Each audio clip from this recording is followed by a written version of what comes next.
anak? Di, ayos po ito, Nay. Buti nga po malapit na tayo kay Kuya. Di na po tayo sasakay. Sayang po pamasahe, di ba?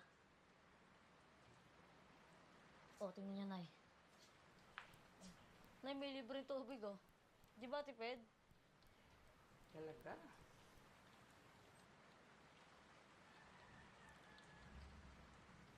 Nay, ilang taon na nga po kayo? Tito, bakit naman? Bata niyo pa po eh. Bakit masyado na po kayong makakalimutin?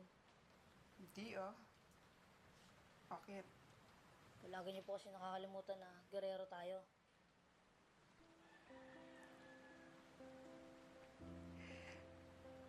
Pasensya ka na anak ha. Iyakin talaga ang nanay eh. Pwede naman pong umiyak na eh. Pwede naman pong masaktan. Para bawal po sumuko, ha.